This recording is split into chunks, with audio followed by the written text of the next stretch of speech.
Merry met, virtual traveller, and welcome to Stories of the Sun, a limited episode podcast created as a companion to the book Stories of the Sun, published by the History Press and written by me, Dawn Nelson, an author and professional storyteller. The idea for this book began when I challenged myself to get up once a month over the year to watch the sunrise in order to reconnect with the sun and its stories. Throughout the 8 episodes, I will include some snippets of audio that I recorded especially for this podcast. This episode looks at some of the things that didn't quite make it to the book.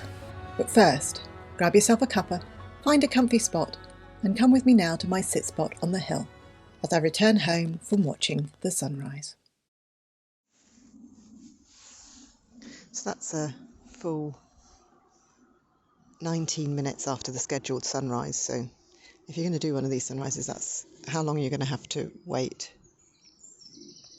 And that's on a clear day, so it may be that if it's a bit cloudier, you have to wait a little bit longer to actually see the sun. It'll be there, but just take a little bit longer.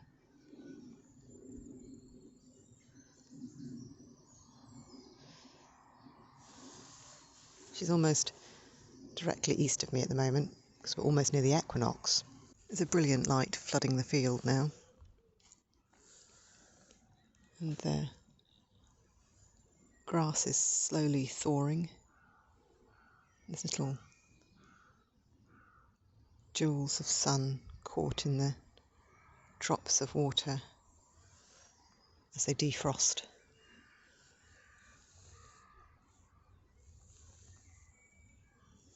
Definitely a sunrise worth getting up for.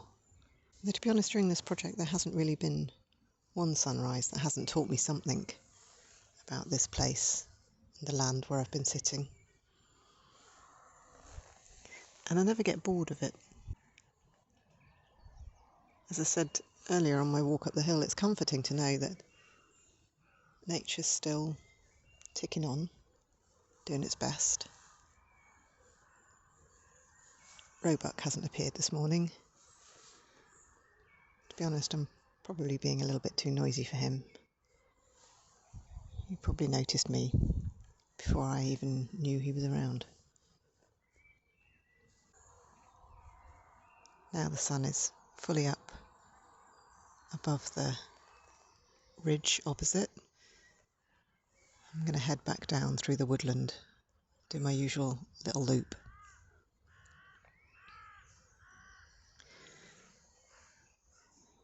Perhaps I'll see him in the wood. So many stories, so many megaliths, so many pieces of lore that surround the sun. How did I decide what went in the book and what didn't? Well, it was an intuitive project, and so I had to see where each sunrise took me, what presented itself, who came to visit, and what flora, fauna, folklore and stories spoke to me that morning. As you can imagine, there was a fair amount that flitted through my hummingbird brain, but that didn't quite make it into the manuscript. So I thought I'd spend the last episode of this limited series podcast sharing just a few of the things that didn't quite make it into the final book. First up is Tithonus. And those of you who have read the book will know that he is in there. But it's Eos's story, rather than his, that I tell in the September chapter. He doesn't have much of a voice in that story. But I did find his voice in a poem by Tennyson. And it's the last verse of this poem that I wanted to share with you, as it is in this verse that Tennyson gives Tithonus a voice, and that's the voice begging Eos to release him from his immortality. Yet hold me not for ever in thine east. How can my nature longer mix with thine? Coldly thy rosy shadow bathe me, cold are thy lights, and cold my wrinkled feet upon thy glimmering thresholds, when the stream floats up from those dim fields about the homes of happy men that have the power to die, and grassy barrows of happier dead. Release me, and restore me to the ground. Thou seest all things, thou wilt see my grave, thou wilt renew thy beauty morn by morn. I in earth, forget these empty courts, and thee returning on thy silver wheels. Through this poem we get to see the pain of Tithonus's gift. Eos releases him by turning him into a cicada, or in my version it's a cricket, as I was inspired by the crickets that were chirping on the sunset vigil of September. However, in the south of the UK, we have a butterfly called the Pyronia tithonus, or the gatekeeper butterfly, also known as the hedge brown. Whilst for me, the butterfly didn't quite sit with the story because in Greece they would have had cicadas, and so I was looking for something that was similar to that, but that related to this country. The butterfly is, however, a perfect representation of the fleeting nature of life, and the gatekeeper butterfly takes its winged form for just over 2 months. Of course, Tithonus's life was much longer than that, and you can read about that in the September chapter. Sawulo or Sawillo, a Norse rune, is the next curiosity that didn't quite make it into the book, although Norse mythology definitely did. This rune is known as Sawulo with a U, so that's Sowulo, or Sawillo with an I, Sowilo. It looks very much like a stylised S, and it's said to harness the power of the sun. The rune is mentioned in the December chapter of the book as a potential rune for carving into the top of your solstice Battenberg, so I thought I'd tell you a little more about it. Sawillo is a guiding light and a friend to travellers who rely on the light that can be found in the sun or the stars. It is seen as a pure life force and may even be helpful in promoting healing, particularly the healing of broken bones. It also reminds us of the need to move forward and to embrace the cycles that are present in life. Staying with Norse mythology for a moment, I encountered a lot of squawking squirrels on my sunrise vigils. They were mainly annoyed with either me, as I was often sat beneath a tree that was their territory, or with each other. As the grey squirrel population rises, there is inevitable shouting and frustration between male squirrels. I am unable to encounter squirrels without bringing to mind the squirrel Ratatoska, found in the Norse mythologies. He's a mischievous messenger mammal that runs up and down the tree of life, causing trouble between Nidhogg and the eagle Hrothgar. Ratatoska only gets one mention in the book, within that creation story, but he is everywhere if you're out and about first thing in the morning. And particularly if you pop down to Portsmouth and sit in Victoria Park for any length of time, well, they're sure to come and find you there, begging for a crumb or two from your morning pastry. In the March chapter, I looked at the different ways we measured time and how we have been doing this for thousands of years.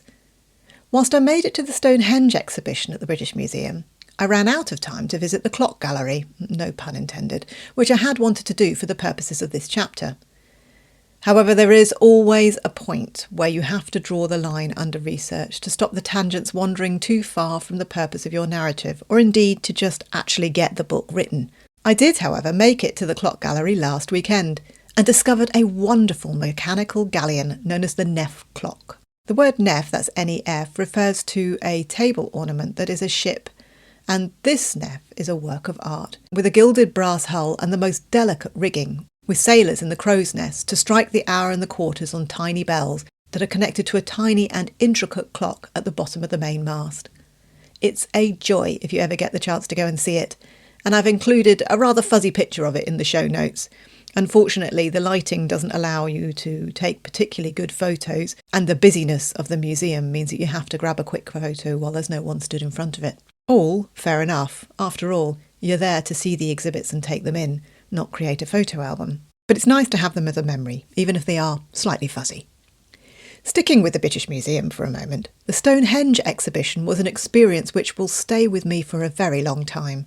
A total sensory exploration of megaliths, ancient civilisations, and living with the cycles of the earth. An object, named a new leaf, did not make it into the book. Presented on a small stand with its own spotlight was an elm leaf. The leaf was 6,000 years old and came from a farming settlement in Lancashire.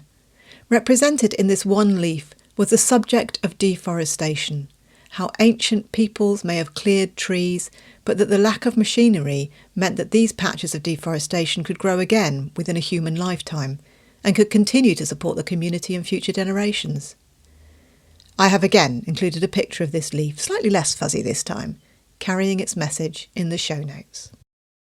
Finally, there are so many gods, goddesses, deities, beings across the world and through the ages associated with the sun that I just could not tell all of their stories. There is one, however, that I do tell fairly regularly but that didn't make it into the book, and that is the story of Phaethon and Cygnus, a story that connects the earth with the sun and the rivers with the sky. And so I have recorded a telling of this story as a podcast extra for subscribers. and I'll be posting that over the weekend. Thank you for joining me for this podcast. I hope you have enjoyed all 8 episodes in this limited series podcast, and I will be back with my original podcast, Stories from Lore, next month. The next episode will be Season 4, Episode 6, and I will be exploring some of the folklore and stories of bells. The book Stories of the Sun is now available in bookshops. For more folklore and stories, you can subscribe to my Substack newsletter. Just hop on over to the Substack site and search for Ceridwen's Cauldron, or use the link in the show notes. You can upgrade to paid for just £5 a month for an extra dose of wild storytelling to your inbox, which includes podcast extras for Stories of the Sun and the other podcast I mentioned, Stories from Lore. Signing up as a paid or free subscriber is much appreciated and helps to support the podcast and my work with folklore and stories. You can find me on Instagram as @dd_storyteller, on Facebook as DD Storyteller, and via Substack as Ceridwen's Cauldron. I hope to see you there, as I'd love to tell you another story. I'll see you next time. Toodle pip.